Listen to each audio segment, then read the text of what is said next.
सूरज देवा जला दिस नैना हमर जो हेला उगी है सूरज देवा जला दिस नैना हमर जो हेला छठ माई दे तू गोदी में लाला माया गनवा हमर सो भेला छठ माई दे तू गोदी में लाला माया गनवा हमर सो भेला गनवा हमर सो भेला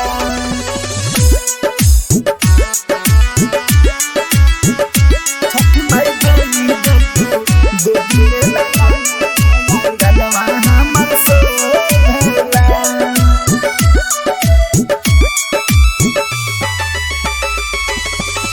सास कहत बाझन ननद बोले लिखू बोली दई दलनवा छठे माई आँख खोली छठे माई हद दया करी सास कहत बाझन ननद बोले लिखू बोली दई दलनवा छठे माई आँख खोली सैयो ना माने बात हम देखे बेरी बेरी बोलेला सैयो ना माने बात तेरी बेरी हमारे के बोलेला छठ माई दे तू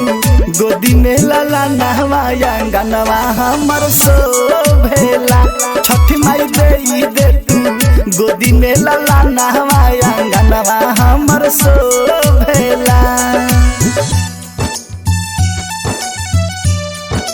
गनवा हमर सो भेला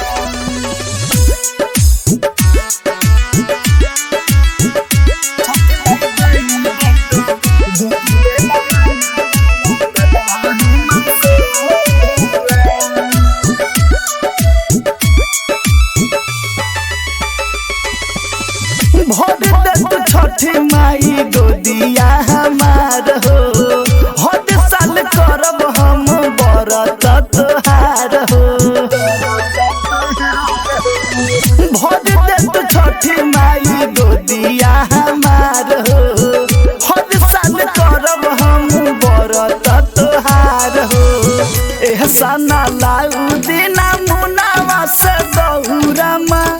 गावेला एहसाना लाऊ दिना मुनावा से बहुरा गावेला छठ माई दे तू गोदी में लाला नहवाया गनवा हमर सो भेला छठ माई दे तू गोदी में लाला नहवाया गनवा के सो भेला। साज फिल्म रिकॉर्डिंग स्टूडियो लाला छपरा चौक।